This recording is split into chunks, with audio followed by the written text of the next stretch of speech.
Hi friends, నమస్తే. ఈరోజు వీడియోలో నేను జొన్న పిండితో జొన్న రొట్టె చేశాను. జొన్న పిండితో రొట్టెలు చేసుకుంటాం రాని వారు కూడా ఇలాగా ట్రై చేసి చూడండి. దీంట్లో మనకి ఎటువంటి కర్రీ అవసరం లేకుండా ఓన్లీ పెరుగుతో అయినా మామూలు చట్నీతో అయినా సరే తినేయచ్చు. అంత టేస్టీగా ఉంటుంది. చూసారు కదా, ఒకసారి ఇది ఎలా చేసుకోవాలో చూద్దాం. నేను ఇక్కడ జొన్న పిండి తీసుకున్నాను. మనకి ఇప్పుడు డిమార్ట్లో కూడా దొరుకుతుంది కదా, దీన్ని 2 కప్పులు తీసుకున్నాను. అలాగే ఇప్పుడు దీంట్లో ఒక 2 స్పూన్ల వరకు నువ్వులు వేసుకోవాలి. అలాగే వేయించిన వేరుశెనగుల్ని ఇలా బద్దల కింద చేసుకుని వేసుకోండి. ఒక 3 స్పూన్ల వరకు వేసుకున్న తర్వాత నేను ఇక్కడ ఆనియన్స్ని సన్నగా కట్ చేసుకున్నాను. అలాగే కొత్తిమీర, క్యారెట్, కరివేపాకు, పచ్చిమిర్చి వీటన్నిటిని కూడా దీంట్లో యాడ్ చేసుకోండి. ఇలా చేసుకోవడం వల్ల టేస్ట్ చాలా బాగుంటుంది ఫ్రెండ్స్. ఒకసారి ట్రై చేయండి.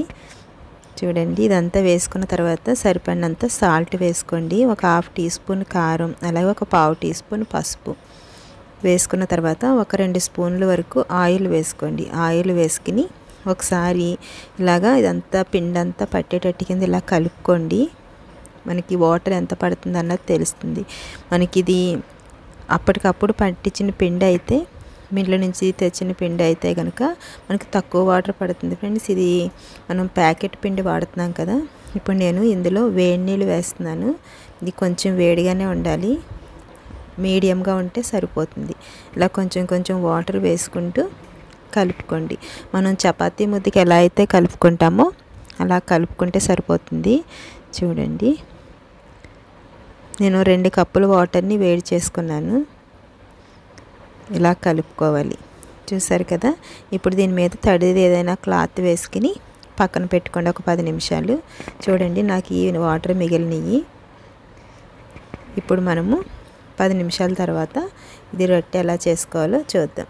ఇలాగా ఒక చిన్న ముద్ద కింద తీసుకోండి. తీసుకున్న తర్వాత నేను ఇక్కడ ఫుడ్ పేపర్ ఉంటుంది కదా, దాని మీద చేస్తున్నాను. మీరు ఒకవేళ ఇది లేకపోతే కనుక మామూలుగా బటర్ పేపర్ మీద అయినా చేసుకోవచ్చు, అలాగే అరిటాకు మీద అయినా చేసుకోవచ్చు. అది కూడా లేకపోతే కనుక తడి బట్ట మీద కూడా చేసుకోవచ్చు. ఇలాగా మనం చక్కగా ఆయిల్ని చేతికి అప్లై చేసుకోండి. ఆయిల్ అప్లై చేసుకోవడం వల్ల చక్కగా మనకి చేతికి అంటుకోకుండా చక్కగా ఇలా వస్తుంది. అంచులు పగిలినట్టు అయితే కనుక ఇలా చేతితో ఒకసారి ఇలాగా పెట్టుకుంటూ ఇలాగ రౌండ్ షేప్ వచ్చేటట్టు కింద ఇలా చేసుకోండి. చూడండి, ఇలా చేసుకున్న తర్వాత చూడండి, ఇదంతా అలా చేసాం కదా. ఇందులో కొంచెం అల్లం వెల్లుల్లి పేస్ట్ వేసాను ఫ్రెండ్స్, అది స్కిప్ అయింది, సారీ. ఇలాగా కొంచెం ఆయిల్ అప్లై చేసుకోండి. ఆయిల్ అప్లై చేసుకున్న తర్వాత ఈ పేపర్ని ఇలా తీసేసుకోవడమే. చాలా సింపుల్గా ఈజీగా చేసుకోవచ్చు. ఇదంతా ఇలా చేసుకున్న తర్వాత ఇప్పుడు ఇది కొంచెం డ్రై అయిన తర్వాత దీని మీద ఇలాగా ఆయిల్ని అప్లై చేసుకోండి. ఆయిల్ని అప్లై చేసుకుని మీరు ఒకవేళ పిల్లలకైతే కనుక బటర్ అప్లై చేయండి. చాలా టేస్టీగా ఉంటుంది. దీన్ని ఆవకాయ అయినా, మావకాయ అయినా, అలాగే పెరుగుతో అయినా తింటే చాలా టేస్టీగా ఉంటుంది.